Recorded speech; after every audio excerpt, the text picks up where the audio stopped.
Welcome to the Secret Underground Laboratory Recovery and Salvage, where rude mechanicals do magic. Hello, I'm Bronze Age, Director of the Secret Underground Laboratory Recovery and Salvage. And today we're going to make a simple, easy to use tool that makes cutting this kind of pipe much easier.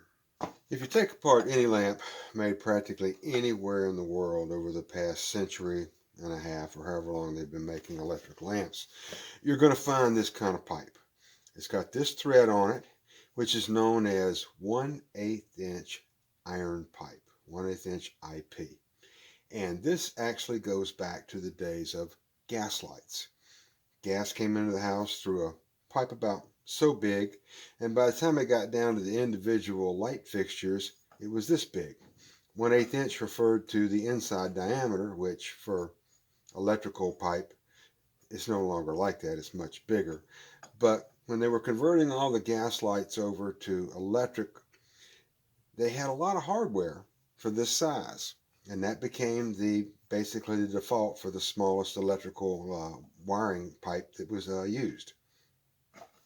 Manufactured or mass-produced lamps are only threaded on the ends, which is the only place it really needs to be.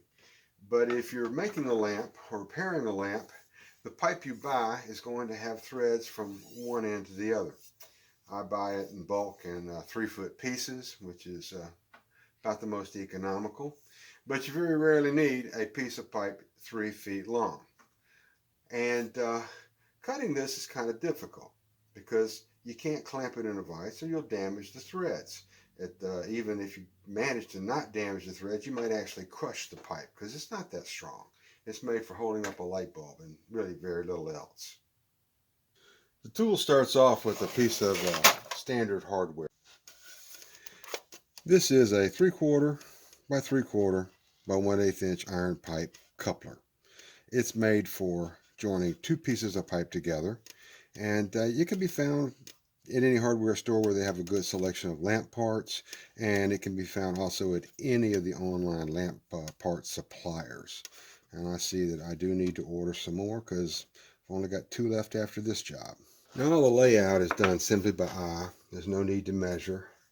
Just make a stripe down one side, go to the other side, make another stripe, and come back and get it like that. Then you just do the other side. Again, no need to be too precise.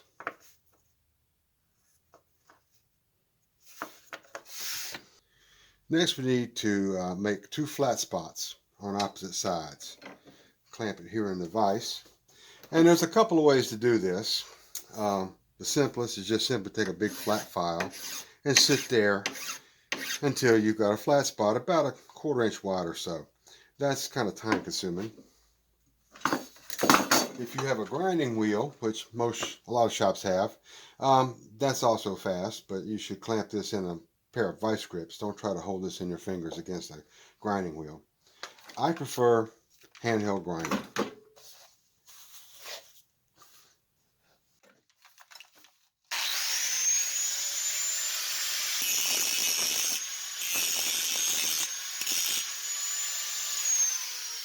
It only takes a second, and then I use the big flat file to clean it up, make sure it's as flat as I can get it. But again, that's not really that important.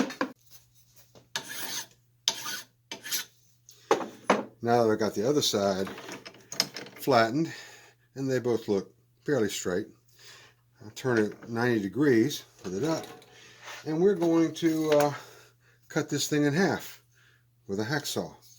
Now, cutting like this is kind of difficult because to start a hacksaw, you pull it backwards, and we've got a round surface there, so it's likely just to slide off. To prevent that, I've got a 3-sided file here that I can pull backwards, and I can get a little notch started. And starting off with a nice fresh blade in my hacksaw, I just simply start sawing.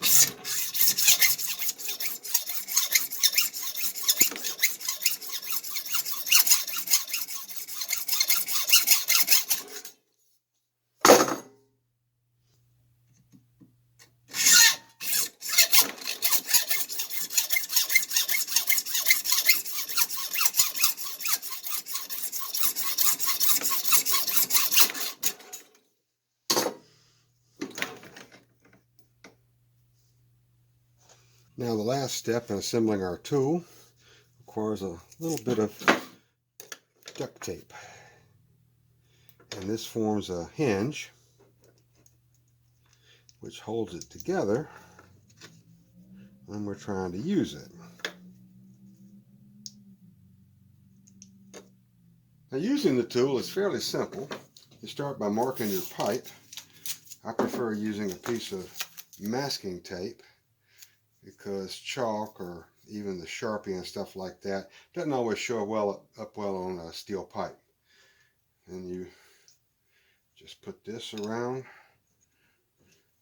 and the threads in the tool grip down on the threads on the pipe. You put it in the vise, get it nice and tight. Then you take your hacksaw, pull it backwards to get a good groove started, and then you saw.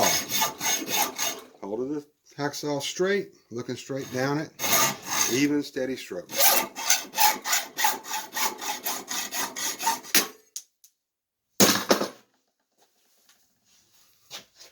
And that's really pretty much all there is to it.